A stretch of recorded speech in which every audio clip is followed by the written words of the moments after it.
Hello and welcome. You're watching Business Today Television. I'm Sakshi Batra and this is the earnings special edition. Our focus is on Syngene's Q2 earnings. The company's earnings have come in a decline of top line revenue by about just 2.1% year on year and a profit drop of about 8.9%. But what we've seen is that the company is looking at some positive trends with some of the segments, including the discovery services as well. What we've also given to understand is that the operating income has also seen a 32% nearly sequential improvement, but it has fallen by about 19 odd percent. Largely, it's in line with the management's own expectations and a stable set of growth that we have seen. Some management transitions have also been announced for Q2 as well. Let's welcome the top management of Syngene to share with us some of the key highlights from the quarterly earnings as well as an outlook going forward from here. Let's welcome Mr. Jonathan Hunt, who is the CEO of Syngene. Warm welcome to you, sir, and thank you so much for taking the time out. At the outset, I'd like to wish you season's greetings and a very happy Diwali and a new year going forward from here too. Hope it turns out to be a fantastic year for you, for your team at large, as also for your loved ones as well. So many thanks for joining in onto this one. And let's start off by understanding how have you assessed the quarterly earnings? On plan. That's probably the most gratifying thing is at the beginning of the year, we set out guidance on revenue and margins, and we gave an outlook for the full year that said we expected to grow. But we were really clear in saying it would be a year of two halves. The first half would be muted, maybe down a little bit, and then the second half would be set for much better growth.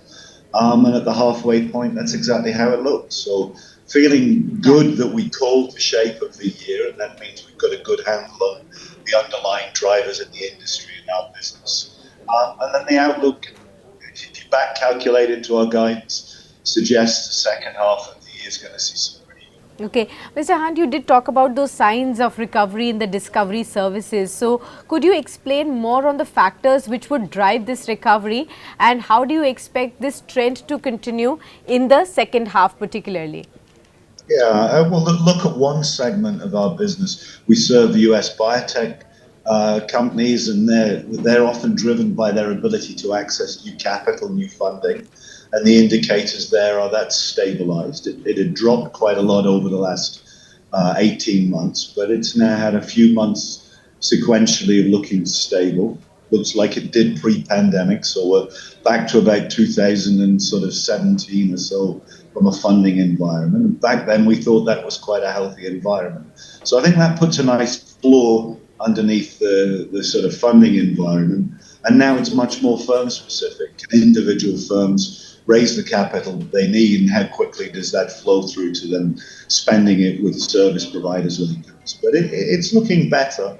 A little bit early to sort of declare victory on it, but it's certainly a healthier environment than it was 6 months ago. Okay. You also highlighted that the biologics manufacturing capacity will now expand in the second half of the year. So could you share more details on how will this lead to an impact on the top line and the market positioning that you have? Sure. I mean, the financial elements baked into our guidance for this year and for future years we'll talk about at the full year results, but it's headroom for growth. I mean, we did an acquisition, as you know, in December of last year, buying what we called Unit 3 from Stellus. We said it would take us a number of quarters to upgrade that, invest in it, get it up to the standard that we wanted it in terms of being a monoclonal antibody production facility. Recall it had been designed to do vaccines, and we wanted to redirect that towards antibodies. It's all going well, actually. It's an engineering project so far this year, but they're on time, on budget, and coming in as expected. So that really gives us capacity for the next 5 years, next few years. It's very much heading. Also, Mr. Hunt, we've seen the EBITDA margins narrow slightly in Q2. Tell us what are the levers at hand for you? What cost optimization measures would you be taking to maintain profitability, particularly given the growing investments in R&D and biologics as well? Yeah, I think it's more a growth operating leverage story in the second half. As we rebound back into some healthy top line growth through the second half, naturally within the business there's quite a nice operating leverage. That the guidance we gave is that full year margins would be around what we saw last year, and that implies pretty healthy operating leverage in the second half. Okay, and you also have mentioned that many biopharma clients are now looking for alternatives to China with China plus one strategy. Tell us, how is Syngene positioning itself to capitalize on this shift in the global supply chains right now? Yeah, I mean, it's the fundamentals. Have you got the scientific capability? Can you offer the service levels they want? Do you have the infrastructure, people, and capacity? And from that point of view, I think we're well positioned. But and I'd caution you, or at least try and put a frame around it. I think that's a 5-year trend. That's not just a trend for the second half. Right. Right. And, apart from this, you're also seeing increasing interest in from your clients in biologics and even the CDMO services. Could you share some insights on any key partnerships and how they could be driving future growth from this one? Any plans in the pipeline that you want to probably share with us? Well, the general sense, and you can see it by back calculating into our guidance, is that the second half should see a good return to growth, operating leverage through the margins. And we've given you some soft indicators during the last couple of quarters of commentary. The number of client inspections and audits has gone up year over year by about 35%. The number of client visits has gone up. Customers coming in, actually looking boots on the ground at our capabilities, and the number of RFPs bid on is going up. So it's all three align in the same direction, which is a improving environment, one that I think was good growth in the second half. Right. Could you also share with us your plans and your focus on the advanced therapies as cell and gene therapy now?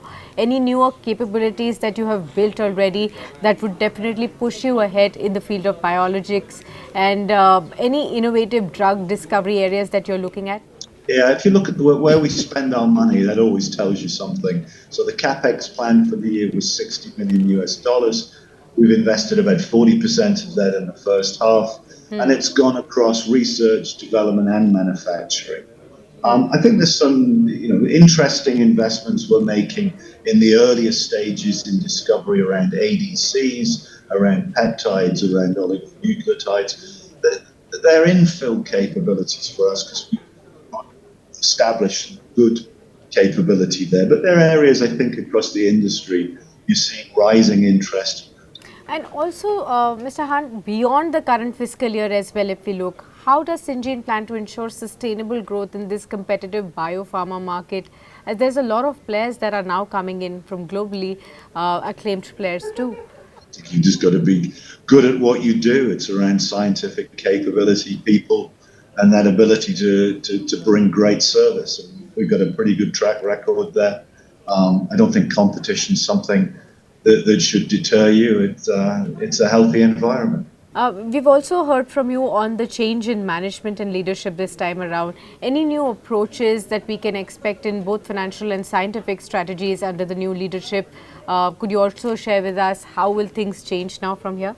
Well, sure. I mean, financially, I'd be very happy to see continuity. I think Sibaji's done a great job in his time with us over the last 5 years. We've seen some real progress in many of the things that are hidden inside a business but make a difference. So supply chain, some of our approaches to planning. So more of the same would be, I think, a very healthy indicator. And it's an element of continuity. Deepak's already on the staff. It's an internal promotion. I think it'll be pretty seamless.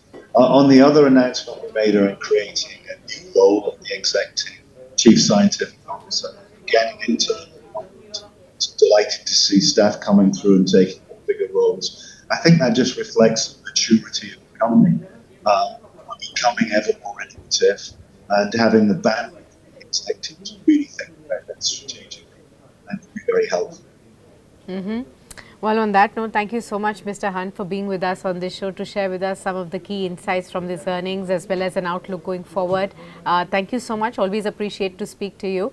And we hope to see you soon on Business Today Television around the next quarter and after the festivities as well. Many thanks for being with us. Thank you, and happy Diwali to you.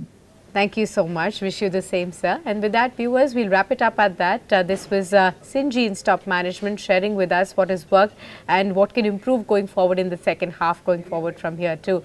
Do stay tuned because we will be getting you a whole host of earnings conversations throughout the course of the day, as we are now right in the middle, and hundreds of companies on an everyday basis are reporting their earnings, and we are getting you the best of the management voices right there to really help you understand what is the current sentiment within the corporate industry too. Many thanks for being with us.